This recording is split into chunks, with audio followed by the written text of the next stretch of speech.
الحمد لله الذي هدانا لهذا وما كنا لنهتدي لولا أن هدانا الله لقد جاءت رسل ربنا بالحق صلوات الله وسلامه على سيدنا محمد وعلى آله وصحبه أجمعين وبارك وسلم تسليما كثيرا كثيرا. أما بعد فأعوذ بالله من الشيطان الرجيم. بسم الله الرحمن الرحيم. والذين جاهدوا فينا لنهدينهم سبلنا وإن الله لمع المحسنين. صدق الله العظيم. اللهم صل على سيدنا محمد وعلى آل سيدنا محمد وبارك وسلم. معزز علماء کرام، بزرگان محترم، حق تعالی جل شانہ نے مجھے اور آپ کو ایمان اور کلمے کی نعمت سے مالا مال فرمایا ہے. مسلمانوں کا اور ایمان والوں کا اسلامک سال اور اسلامک کیلنڈر محرم الحرام سے شروع ہوتا ہے اور ذی الحجہ پر جا کر یہ سال ختم ہوتا ہے. اس مبارک سال کے پہلے مہینے میں بھی حضرت حسن اور حضرت حسین رضی اللہ تعالی عنہما کی قربانیاں ہیں، اور جب یہ سال اپنے اختتام پر پہنچتا ہے وہیں پر حضرت ابراہیم علیہ السلام اور حضرت اسماعیل علیہ السلام اور حضرت حاجر علیہ السلام کی قربانیاں ہیں. یعنی مسلمان اور ایمان والے کی زندگی قربانی سے شروع ہوتی ہے، قربانی کے اوپر جا کر ختم ہوتی ہے. اس قربانی کے ایام میں اس قربانی کے مقاصد اور قربانی کا کیا پیغام ہے، قربانی کے ذریعے سے کیا چاہا جاتا ہے. ابراہیم علیہ السلام کا واقعہ ہم سب کو معلوم ہے،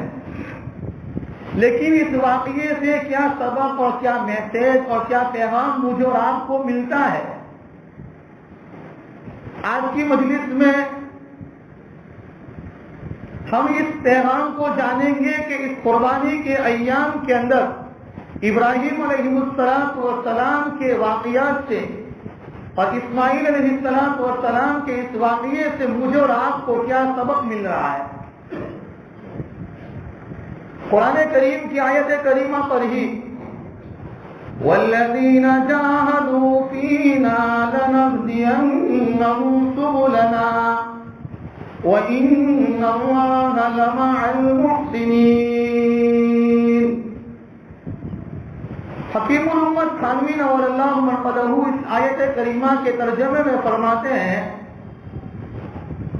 کہ جو ہمارے راستے کی محنت کرے گا، جو ہمارے راستے کا مجاہدہ کرے گا، جو جد و جہد کرے گا، جو کوشش کرے گا، اللہ فرماتے ہیں لَنَهْدِيَنَّهُمْ سُبُلَنَا،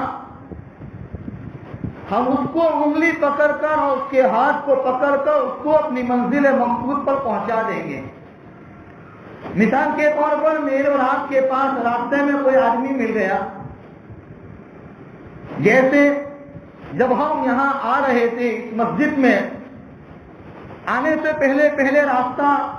کہیں بھول گئے. ہم نے راستے میں کسی سے پوچھا بھائی یہ بڑی مسجد کا راستہ کون سا ہے؟ تو ایک آدمی نے تو راستہ بتایا اشارے سے، اس نے بھی اچھا کام کیا. اور دوسرے آدمی کو آگے جا کر ہم نے پوچھا، اس نے کہا کہ ہم آپ کو گاڑی لے کر آپ ہمارے پیچھے چلیے، آپ کو مسجد تک پہنچا دیتے ہیں۔ تو اللہ تعالیٰ اس آیت کریمہ میں یہ کہنا چاہ رہا ہے اور یہ اپنے بندوں کو یہ پیغام دے رہا ہے کہ اگر تم میرے راستے کی اور میرے دین کی محنت کرو گے تو پھر تم کو میں صرف منزل مقصود کا راستہ نہیں بتاؤں گا، بلکہ تمہارا ہاتھ پکڑ کر میں آپ کو اپنی منزل پر پہنچا دوں گا۔ لَنَهْدِيَنَّهُمْ سُبُلَنَا۔ تو دنیا میں منزل مقصود پر پہنچنے کے لیے، کامیابیوں پر پہنچنے کے لیے اور کامرانی کو حاصل کرنے کے لیے اور بڑے اونچے درجوں کو حاصل کرنے کے لیے کچھ پاپڑ بھی بیلنا پڑے گا۔ اس لیے قرآن کریم میں حق تعالیٰ فرماتے ہیں أَحَسِبَ النَّاسُ أَن يُتْرَكُوا أَن يَقُولُوا آمَنَّا وَهُمْ لَا يُفْتَنُونَ، کہ جو ایمان لے آئے ہیں، جس نے ایمان کو قبول کر لیا ہے، جو کلمہ پڑھ کر ایمان کے دائرے میں داخل ہو چکا ہے، کیا انہوں نے یہ سمجھ لیا ہے کہ ایمان کو قبول کرنے کے بعد وہ آزاد ہے؟ نہیں، اس کا امتحان لیا جائے گا، اس کا ایگزام لیا جائے گا، اس کی پریکشا لی جائے گی۔ اسی لیے دنیا میں جتنے بھی آدمی ہیں اور قیامت تک جتنے بھی آتے رہیں گے اور دنیا میں جتنے لوگ آ کر قبروں میں چلے گئے ہیں، ان تمام لوگوں کا اس دنیا میں امتحان ہوا ہے۔ اس وقت موجودہ دور میں جتنے لوگ اس روئے زمین پر رہ رہے ہیں اور بس رہے ہیں، ان تمام کا امتحان اللہ جل شانہ لے رہے ہیں۔ میرا بھی امتحان ہو رہا ہے، ہم میں سے ہر ایک کا امتحان ہو رہا ہے۔ اگر کوئی غریب ہے تو اس کی غربت میں اس کا امتحان ہو رہا ہے، اگر وہ مالدار ہے تو مالدار کا اس کی مال و دولت کے نشے میں اس کا امتحان ہو رہا ہے۔ ایک آدمی ڈاکٹر ہے تو ڈاکٹری لائن میں اللہ اس کا امتحان لے رہا ہے۔ ایک آدمی مسجد کا ذمہ دار ہے تو اس ذمہ دار کا اس ذمہ داری کے بارے میں امتحان لے رہا ہے۔ تو دنیا میں جو آدمی جس شعبے میں جس فیلڈ میں کام کر رہا ہے، ان تمام فیلڈ کے اندر ان تمام شعبوں میں اس کا امتحان ہو رہا ہے۔ دنیا میں کوئی آزاد نہیں ہے، اسی لیے یہ دنیا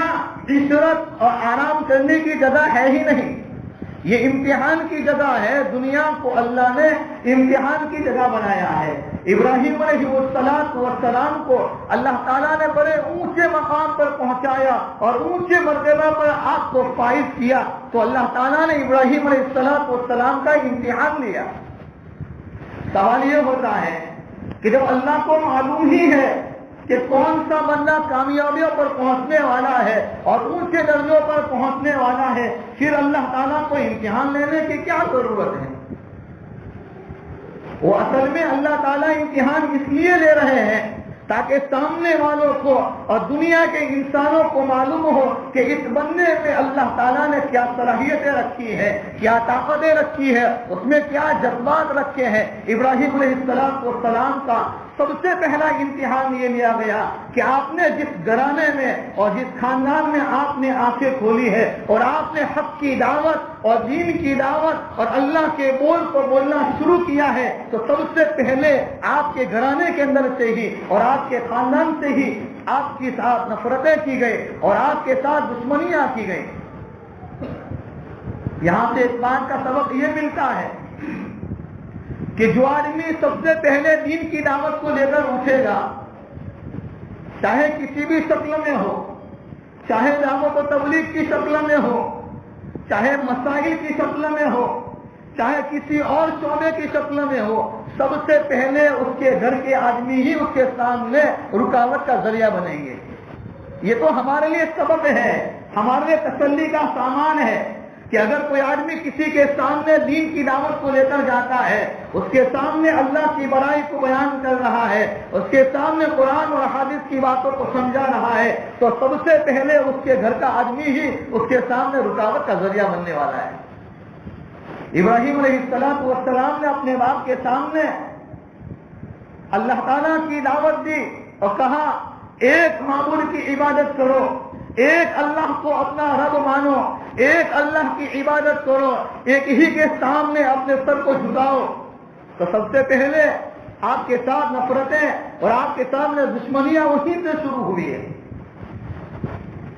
لیکن جب ابراہیم علیہ السلام کے باپ نے آپ کی بات کو نہیں مانا تو ابراہیم علیہ السلام نے کہا کہ میں چل جاتا ہوں, میں اس گھر کو چھوڑ دیتا ہوں, اس علاقے کو چھوڑ دیتا ہوں اور میں کسی اور جگہ چلا جاؤں جہاں جا کر مجھے اللہ صحیح راستہ بتلائیں گے, اللہ صحیح میری رہبری کریں گے. لیکن کئی مدت تک آپ نے دین کی دعوتیں دی اور کئی مدت تک آپ نے صبر و استقلال کے ساتھ دین کا کام کیا ہے. تو ابراہیم علیہ السلام کو آزمایا گیا, آپ کا امتحان لیا گیا, آپ کو آزمائش میں مبتلا کیا گیا. اس وقت موجودہ دور میں جن حالات سے میں اور آپ گزر رہے ہیں یہ میرا اور آپ کا امتحان ہو رہا ہے, میرے اور آپ کے عقیدے کا امتحان ہو رہا ہے. اور یاد رکھو میرے بھائیوں, مسلمان چاہے کہاں جہاں کہیں بھی زندگی گزارتا ہو اس کے سامنے سب سے بڑی جس چیز کی ضرورت ہے اس کے عقیدوں کو صحیح ہونے کی ضرورت ہے. دنیا کے حالات کے تھپیرے وہ آئیں گے اور اللہ کے نبی صلی اللہ تعالی علیہ وسلم نے ہمیں ڈرایا ہے اور ہمیں سمجھایا ہے, ہماری رہبری فرمائی ہے کہ ہر نبی نے اس دنیا میں آ کر اپنی قوم کو اور اپنی امت کو دجال کے فتنوں سے ڈرایا ہے. نبی کریم صلی اللہ تعالی علیہ وسلم نے بھی ہمیں دجال کے فتنوں سے ڈرایا ہے کہ یہ فتنہ سب سے بڑا فتنہ آنے والا ہے. جس حالات سے اور جن موقعوں سے میں اور آپ گزر رہے ہیں اس حالات میں گھبرانے کی ضرورت نہیں ہے, ڈرنے کی ضرورت نہیں ہے, بلکہ اپنے آپ کو استقامت کے ساتھ اور صبر و پیمانے کو اپنے آپ کو تھماتے ہوئے ایمان پر جمنا پڑے گا.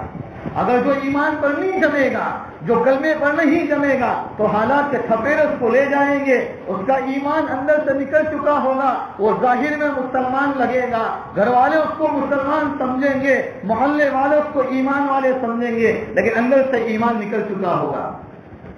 اندر میں ایمان نہیں ہوگا. اسی لیے دنیا یہ امتحان کی جگہ ہے. دنیا یہ 100% آرام کرنے کی, خوشیاں منانے کی, راحتیں منانے کی جگہ نہیں ہے. 100% راحت کی اور 100% خوشیاں منانے کی جگہ یہ جنت ہے. 100% تکلیف کی جگہ یہ جہنم ہے. دنیا میں اللہ تعالیٰ نے راحتیں بھی رکھی ہے, تکلیفیں بھی رکھی ہیں, مصیبتیں بھی رکھی ہے. اگر اللہ تعالیٰ اس دنیا میں سارے انسانوں کو راحتیں دے دے تو رب کو کون یاد کرے گا؟ رب کو بھول جائیں گے. اسی لیے اللہ تھوڑے تھوڑے دنوں میں اور تھوڑے تھوڑے موقع پر حالات دیتا ہے, بیماریاں دیتا ہے, مصیبتیں دیتا ہے, حالات سے اس کو جھنجھوڑتا ہے کہ میرا بندہ کہاں جا رہا ہے, میرے بندے کو میں نے میری عبادت کے لیے پیدا کیا تھا, یہ تو دنیا کی. اسی لیے اللہ تعالیٰ اپنے کئی بندوں کو دنیا کی بے شمار نعمتیں دیتا ہے تاکہ اللہ تعالیٰ اس کے ایمان نعمتیں لے کر اس کے ایمان کی حفاظت ہو. اگر اس کو ایمان کے ساتھ اگر دنیا کی نعمتیں نہیں ملے گی تو یہ غربت میں آ جائے گا, یہ فقیری میں آ جائے گا اور ڈر ہے اس بات کا کہ یہ ایمان کو چھوڑ دے گا. اسی لیے کئی بندوں کو اللہ تعالیٰ اپنی حکمت سے, اپنی مصلحت سے اس کو دنیا کی نعمتوں سے نوازتا ہے. اور ایک وہ بندہ ہے کہ جو رات دین کی محنتیں میں لگا ہے, رات دن اللہ کی طرف اپنے بندوں کو بلا رہا ہے, اللہ کو بندوں کو اللہ سے جڑانے کی محنتیں کر رہا ہے اور انتھک محنتیں کر رہا ہے, لیکن اس کے گھروں میں فاقے ہیں, اس کے گھروں میں غربت ہے, اس کے گھروں میں پریشانیاں ہیں. یہ اللہ تعالیٰ اپنے بندوں کی رہبری کر رہے ہیں, اس کی پرورش کر رہے ہیں. اگر یہ میرے دین کی محنت میں لگا ہوا ہے, اگر میں اس کو دنیا کی نعمتیں دے دوں گا تو یہ دین سے دین کو چھوڑ دے گا اپنے ہاتھوں سے. کہیں وہ اپنے اندر سے دنیا کی محبت, اس کی لالچ میں آ کر کہیں ایمان نہ چھوڑ دے. اسی لیے اللہ تعالیٰ اپنی حکمت سے, اپنی مصلحت سے ہر ایک بندوں کو اپنے اپنے اعتبار سے نوازتا ہے. تو خیر یہ دنیا ہے ہی امتحان کی جگہ, لیکن اس دنیا میں سب سے بڑا امتحان اور سب سے بڑی آزمائش وہ ہمارے ایمان اور عقیدے کی, مال و دولت کی نہیں. سب سے بڑی امتحان اور سب سے بڑی آزمائش یہ ہمارے ایمان اور عقائد کی ہے. اسی لیے قرآن کریم میں اللہ تعالیٰ فرماتے ہیں وَلَنَبْلُوَنَّكُمْ بِشَيْءٍ مِّنَ الْخَوْفِ, ہم ضرور بھی ضرور تمہارا امتحان لیں گے, تمہاری آزمائش لیں گے, تمہاری پریکشا لیں گے. وَلَنَبْلُوَنَّكُمْ بِشَيْءٍ مِّنَ الْخَوْفِ وَالْجُوعِ وَنَقْصٍ مِّنَ الْأَمْوَالِ وَالْأَنفُسِ وَالثَّمَرَاتِ کبھی تو فقر و فاقہ دے کر، غریبی دے کر، کبھی تو گھروں کے اندر بچہ پیدا ہوا اور بچے کو اللہ نے اپنے پاس بلا لیا۔ یہ اللہ کی طرف سے آزمائش ہے، امتحان ہے۔ جیسے ابراہیم علیہ السلام کا امتحان لیا گیا، بڑی مدتوں کے بعد، بڑی آرزو اور بڑی تمناؤں کے بعد اسماعیل علیہ السلام کی پیدائش ہو رہی ہے، لیکن اللہ تعالیٰ خواب میں بتا رہے ہیں کہ تو اپنے ہاتھوں سے اپنے بیٹے اسماعیل کو ذبح کر رہا ہے۔ یہ خواب میں بتایا گیا۔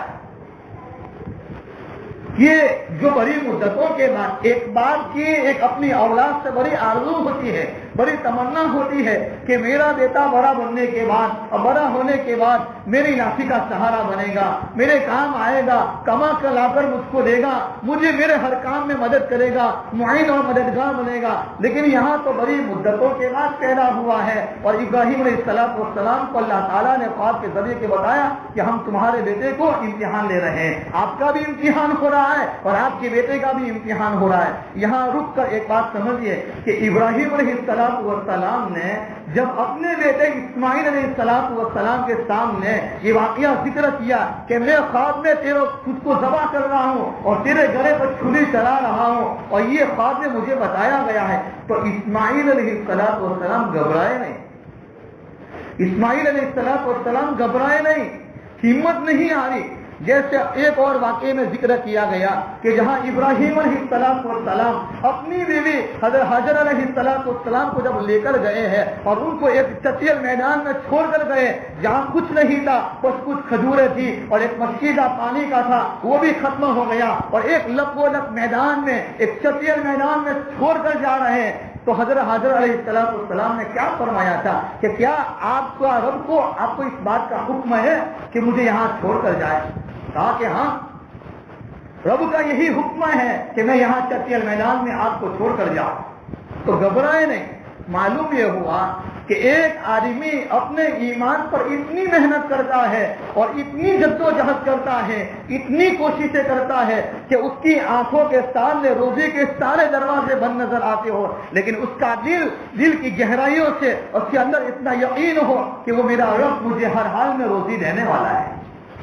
میرا رب مجھے یہاں پالنے والا ہے۔ جیسے حضرت حاجر علیہ السلام کو لپوڈک میدان میں چھوڑا جہاں نہ پانی ہے، نہ کھانے کی کوئی چیز ہے، نہ کوئی چرند نظر آتا ہے، نہ کوئی پرندہ نظر آتا ہے، نہ کوئی انسان نظر آتا ہے، ایک چٹیل میدان، لیکن بڑی قربانیاں دی ہے، بڑی محنتیں دی ہے اور اللہ کی ذات پر ایسا بھروسہ رکھا ہے، تو آج ان کی قربانیوں کی وجہ سے میں اور آپ حج کی مبارک ایام کے اندر اس ارکان کو ادا کرتے ہیں۔ یہ ان کی بھی قربانیاں ہیں۔ صفا مروہ کی سعی،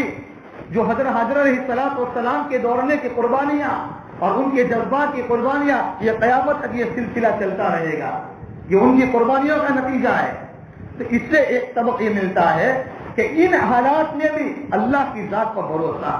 آج لاک ڈاؤن کا اتنا زمانہ گزرا کہ ہر آدمی کی زبان سے یہ نکل رہا ہے کہ محترم لاک ڈاؤن اور یہ بیماری کی وجہ سے، ان حالات کی وجہ سے میری روزی ٹھپ ہو گئی اور میرا دھندا ٹھپ ہو گیا ہے، کوئی کاروبار نہیں ہے۔ جو میرا اور آپ کا رب اپنی ماں ہمیں اپنی ماں کی پیٹ میں کھلانے پر قادر ہے، تو جس نے ہمارے منہ کے اندر 32 دانت رکھے ہیں، وہ میرا اور آپ کا رب وہ جانتا ہے کہ میرے بندے کو اگر روزی نہیں ملے گی وہ مارے کہاں جائے گا۔ تو روزی کی ذمہ داری اللہ نے اپنے قبضے میں رکھی ہے،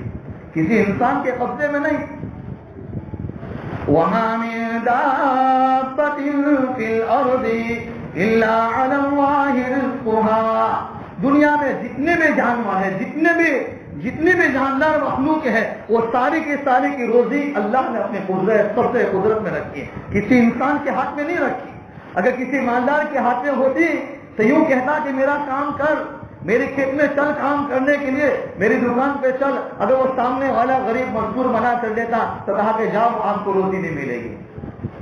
تو کچھ چیزیں ہیں جو اللہ تعالیٰ نے اپنی قدرت میں خاص طور پر رکھی۔ ایک روزی ہے، یہ دنیا کے کسی باوا کے ہاتھ میں اور دنیا کے کسی لوگوں کے ہاتھ میں نہیں۔ ہر آدمی کی زبان پر یہ ہوتا ہے کہ کسی نے باندھ دیا ہے، میری روزی بھی چلتی۔ روزی کا دینے والی ذات یہ اللہ کی ہے۔ یہاں سے سبق ملتا ہے کہ حضرت حاجر علیہ السلام کو ایک لپوجک میدان میں چھوڑا لیکن گھبرائے نہیں، اور اسماعیل علیہ السلام کے گلے پر جب چھری چلانا چاہا اور آپ کو بتایا گیا تو اسماعیل علیہ السلام نے یوں کہا کہ میرے باپ آپ کو مجھ سے بڑی محبت ہے، اور حقیقت میں باپ کو بیٹے سے محبت ہوتی ہے اور بیٹے کو اپنے باپ سے محبت ہوتی ہے۔ اگر آپ میرے گلے پر چھری چرانا چاہیں گے تو کہیں مجھے میری محبت آپ کے دل میں آ جائے اور جذبات محبت کے ابھرنے لگے اور آپ اللہ کے اس حکم پر کہیں پیچھے ہٹ جائیں اور آپ چھری چلانے میں دیر کرنے لگے، اس لیے آپ مجھے الٹا لٹا دینا تاکہ میری آنکھ آپ کو نہ دیکھ سکے، آپ کی آنکھیں مجھے نہ دیکھ سکے، تاکہ کسی کی محبت کے جذبات کہیں ابھر نہ جائے اور اللہ کا حکم اپنی جگہ پر پورا ہو جائے۔ تو اسماعیل علیہ السلام گھبرائے نہیں۔ یہاں سے سبق یہ ملتا ہے کہ ایک باپ کو اپنی اولاد کے ایمان کی، اپنے اولاد کے ایمانی پاور کی اتنی محنت کرنا چاہیے کہ ہماری اولاد دنیا کے کسی بھی خطے میں چلی جائے، ہماری اولاد دنیا کے کسی حصے میں چلی جائے، ہمارے اوپر ہماری اولاد پر چاہے کتنے بھی حالات آ جائیں، لیکن ایمان کا پاور اتنا مضبوط ہو کہ حالات کے تھپیڑے کی وجہ سے وہ نا امید نہ ہو جائے۔ اور یاد رکھو میرے بھائیوں، نا امید یہ انسان کو کفر تک پہنچا دیتی ہے، نا امیدی انسان کو کفر تک پہنچا دیتی ہے۔ لا تقنطوا من رحمت اللہ، اللہ کی رحمت سے نا امید مت ہو، اللہ بہت بڑا ہے۔ تو یہاں سے سبق یہ ملتا ہے۔ اب یہ بات چلاتے ہوئے قربانی کے ایام آ رہے ہیں، یہ ذی القعدہ کا مہینہ یہ ختم ہونے کے قریب ہے، ذی الحجہ کا مبارک مہینہ شروع ہونے جا رہے ہیں۔ قربانی کس کو کہتے ہیں؟ قربانی ہر وہ نیک کام جس کے ذریعے سے آدمی اللہ کا قرب اور اللہ کی نزدیکی حاصل کر لے، اس کا نام ہے قربانی۔ لیکن عرف میں ہمارے سماج اور ہماری سوسائٹی اور ہمارے معاشرے میں کہ ایک مخصوص جانور کو اللہ کے نام پر جو اللہ تعالیٰ نے جو مدت بتائی ہے ان مدتوں کے اندر ذبح کرنے کا نام بھی قربانی ہے۔ لیکن قربانی کا جانور، اسی لیے شریعت نے ہمیں اس بات کا پیغام دیا ہے کہ دیکھو جب قربانی کے ایام کے اندر سب سے پہلے جب ذی الحجہ کی پہلی تاریخ آتی ہے، نبی کریم صلی اللہ تعالی علیہ وسلم نے میری اور آپ کی ہر جگہ پر رہبری فرمائی ہے۔ فرمایا ذی الحجہ کا جب چاند نظر آ جائے تو اس کی جو پہلے 10 دن ہے اور اس کی جو پہلی 10 تاریخ ہے، یعنی 10 راتیں اور 10 دن، پہلی ذی الحجہ سے لے کر 10ویں ذی الحجہ تک، اس میں ایک دن کا روزہ اللہ کی نبی نے فرمایا 1 سال کے روزہ رکھنے کے برابر ہے، اتنا ثواب ملے گا۔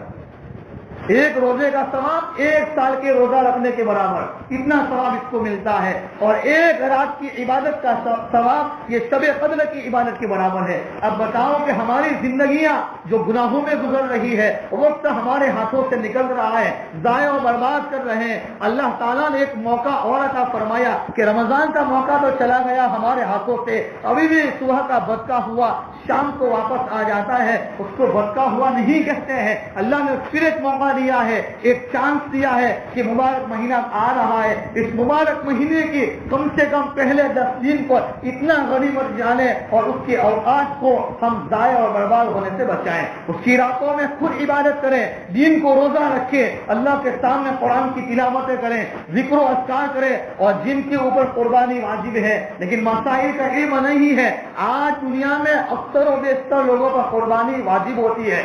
لیکن ہمارے پاس اس کا علم نہیں ہے۔ ہم جائیں مفتیان کرام کی خدمت میں، علماء کی خدمت میں، مسجد کے اماموں کی خدمت میں، اور ان کے پاس جا کر ہم اپنی آمدنی کا کچا سکھا ان کے سامنے رکھے اور ان کو بتائیں کہ میری پاس یہ دولت ہے، یہ پراپرٹی ہے، کیا میرے اوپر قربانی واجب ہے یا نہیں۔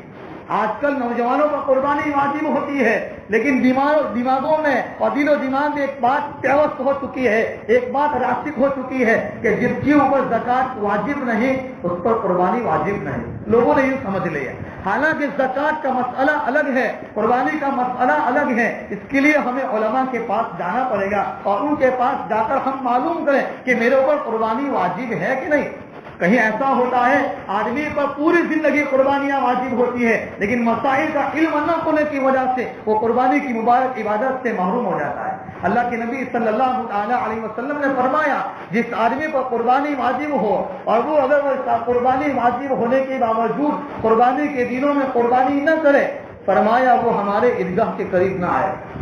ہمارے عیدگاہ کے قریب نہیں آئے، اس کے ساتھ ہمارا کوئی تعلق نہیں۔ تو ہمارے اوپر قربانی واجب ہے کہ نہیں، ہماری بیوی پر قربانی واجب ہے کہ نہیں، ہمارے بچوں پر قربانی واجب ہے کہ نہیں، جو بچہ بالغ ہے، جو ہمارے گھر میں ہماری لڑکیاں ہیں ان پر قربانی واجب ہے کہ نہیں، ہم معلوم کریں، اور معلوم کر کے بلکہ فرماتے ہیں کہ قربانی کے دنوں سے پہلے ہم قربانی کے جانور کو خرید لیں اور اس کے ساتھ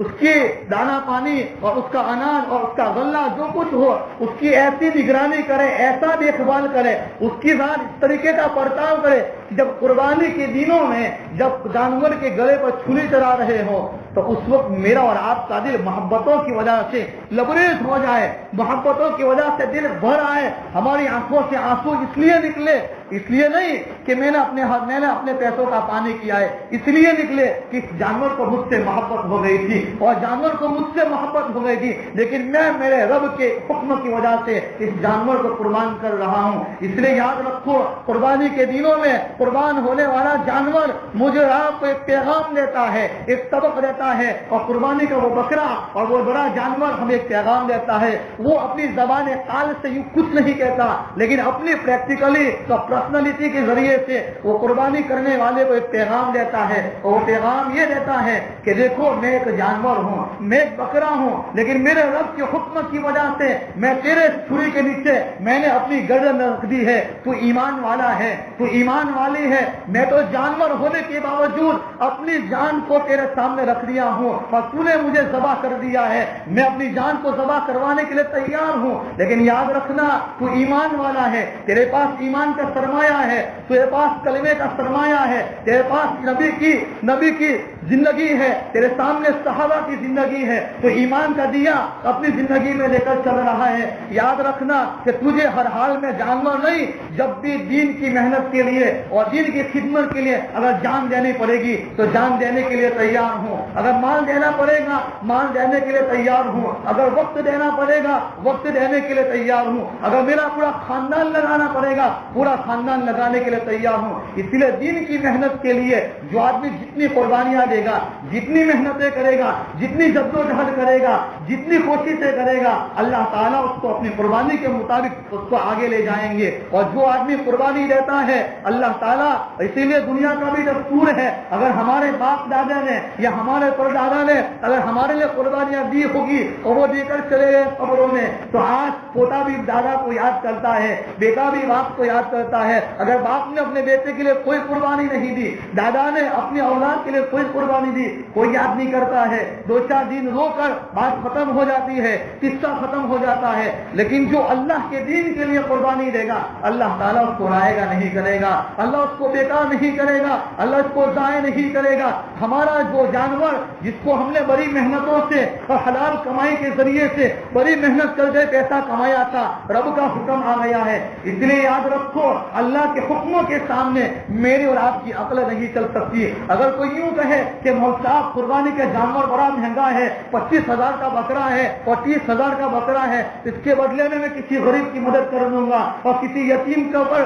اس کی میں مدد کر دوں گا، کسی بیوہ کی شادی کرا دوں گا، کسی بچے کا نکاح کرا دوں گا، بھائی وہ بھی ایک عبادت ہے، وہ اپنی جگہ پر ہے، لیکن رب کا جو حکم جس حکم کے مطابق ہے اور جن موقع پر اور جس حالت میں جو حکم پر عمل کرنا ہے اس کا نام ہے دین۔ اگر کوئی یوں کہے امام صاحب آپ کے پیچھے نماز پڑھنا تو مجھے بہت اچھا لگتا ہے، میں برسوں سے نماز پڑھتا ہوں، آج مجھے ایک کام کیجیے نا، جمعہ کی نماز ہے، برسوں سے 2 رکعت فرض نماز ادا کرتے ہیں، آپ کی قیادت سے دل باغ باغ ہو جاتا ہے، آپ کے پیچھے نمازیں پڑھنا بہت اچھا لگتا ہے۔ ارے مؤذن صاحب آپ کی اذان سن کر لوگ کہاں کہاں سے مسجد میں آ جاتے ہیں، ایک کام کرو نا، فجر کی اذان تو روزانہ 1 مرتبہ دیتے ہو، آج 2 مرتبہ دے دو۔ امام صاحب روزانہ 2 رکعت نماز پڑھاتے ہیں، آج ایک کام کرو نا 3 رکعت پڑھا دو، 1 سجدہ کرتے ہیں 3 سجدے کر لو نا، تو وہاں کے کام نہیں چلے گا۔ رب کا جو حکم جس موقع پر جو حکم ہے اسی حکم کے مطابق زندگی گزارنے کا نام دین ہے۔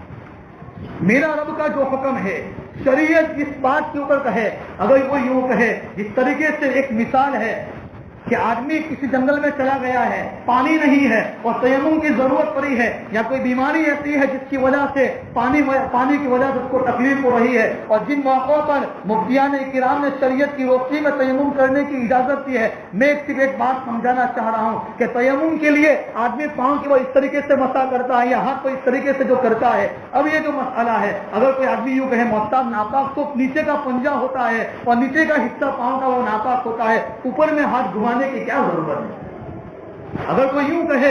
کہ آدمی پیشاب کرنے جاتا ہے اور وہاں اپنی حاجت کو پوری کرتا ہے, بس اتنی جگہ کو دھو لے بات ختم ہو گئی, یہ سارے اعضاء کو دھونے کی کیا ضرورت ہے؟ تو دین کا کوئی بھی حکم یہ ہماری عقل سے ہم نہیں مانیں. ہماری عقل مانے یا نہ مانے, شریعت کا جو حکم جس موقع کے مطابق ہے اس کے مطابق مجھے اور آپ کو عمل کرنے کا نام ہے دین ہے. اس لیے قربانی کے دنوں میں اور قربانی کے ایام میں جو قربانی کے جو دین ہے انہی ایام کے اندر قربانی کرنے کا نام دین ہے, اور اسی کا نام ہے قربانی. اگر کوئی یوں کہے آج مولانا میرے پاس تو اس قربانی کے ایام میں مجھے لمبا سفر کرنا ہے اور میں ٹرین میں جاؤں گا, میرے پاس تو قربانی اس وقت قربانی کے ایام میں سفر میں ہوں گا, کیا کروں گا؟ تو اس کے مسائل الگ ہے. کہنے کا میرا مقصد اور خلاصہ یہ ہے کہ شریعت کے احکام کو اپنی عقل کے تناظر میں تولنا نہیں.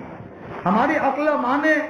یا نہ مانے, جس موقع پر جو حکم بتایا گیا ہے اسی کے مطابق کام کرنا ہے. اس لیے قربانی کے مبارک ایام آ رہے ہیں. قربانی کے دنوں میں جس آدمی پر قربانی واجب ہے ان کو چاہیے کہ ایسا اچھا جانور خریدے جو موٹا ہو, فربا ہو, آنکھوں لگو لبھانے والا ہو, دل کو بھی اچھا لگتا ہو. ایسا مریل تختو لے کر آتا ہے اور پھر پوچھتا ہے مولانا اس میں چلنے کی طاقت نہیں ہے, اور گوٹے اٹھا کر لے کر آتا ہے, پوچھتا ہے مفتی صاحب یہ قربانی میں چلے گا؟ اب بھائی یہاں نہیں چلتا ہے تو پل سیرت پر کہاں چلے گا؟ حدیث میں تو یوں آیا ہے. تو جس آدمی کا جو بڑا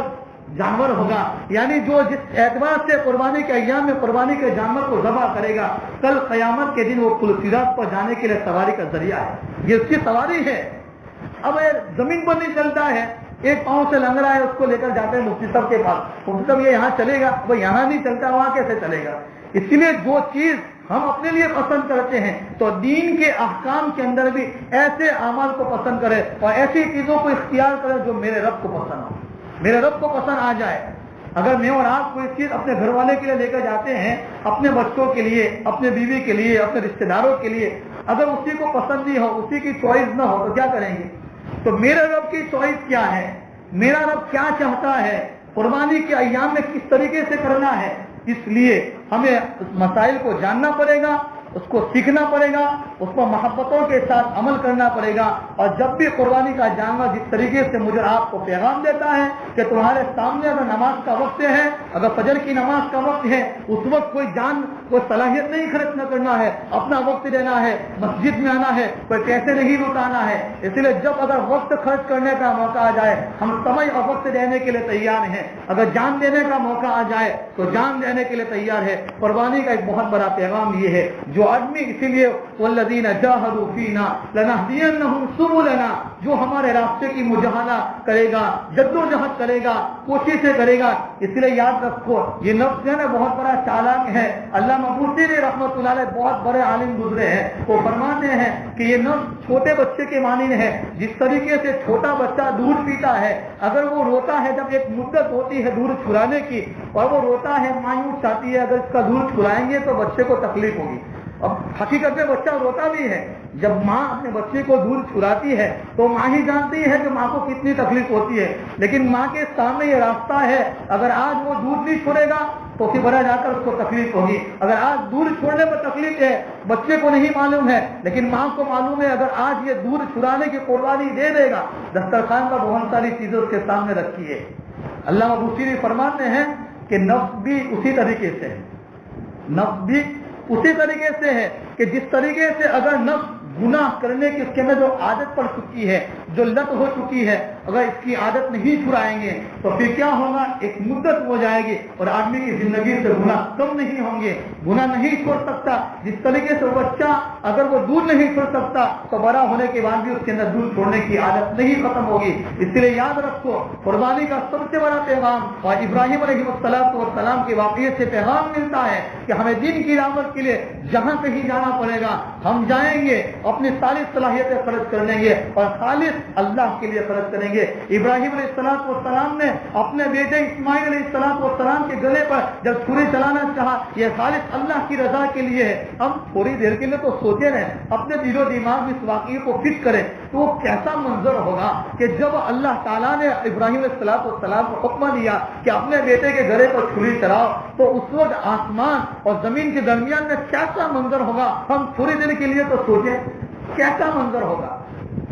تو اس منظر کو اپنی آنکھوں کے سامنے لائیں, اپنے دل و دماغ کے سامنے لائیں کہ اللہ تعالیٰ نے وہاں سے جو دھوکہ بھیج دیا اور بعد میں جو مسئلہ پیش آیا. اسی لیے ابراہیم علیہ السلام کے واقعے سے سبق ملتا ہے کہ جس طریقے سے ابراہیم علیہ السلام نے دین کی محنت کے لیے اور دین کی تبلیغ کے لیے اپنے گھر کو چھوڑا ہے, اپنے خاندان کو چھوڑا ہے, اپنے علاقے کو چھوڑا ہے اور اپنے شہر کو چھوڑا ہے, تو ہمیں بھی دین کی تبلیغ کے لیے ہمیں اپنی جان بھی اور اپنے گھر کو چھوڑنا پڑے گا, اپنے علاقوں کو چھوڑنا پڑے گا اور ہر جگہ جا کر اپنے اللہ کے بول کو بولنا پڑے گا, تاکہ یہ ہماری زندگی میں ایمان بچا رہے, ایمان جمع رہے اور ایمان پر استقامت کے ساتھ اس دنیا میں زندگی گزاریں. ایمان کی سلامتی یہ بہت بڑی بات ہے. اس لیے اللہ تعالیٰ ہمیں ایمان کی سلامتی کے ساتھ اس دنیا میں باقی رکھے. جب بھی ہماری موت کا وقت ہو اللہ ایمان پر ہم سب کو خاتمہ نصیب فرمائے. اس لیے اگلی مرتبہ جب آیا تھا ایک آیت کریمہ ایمان کی سلامتی کے بارے میں اور دنیا سے ایمان پر جانے کے بارے میں بتائی تھی.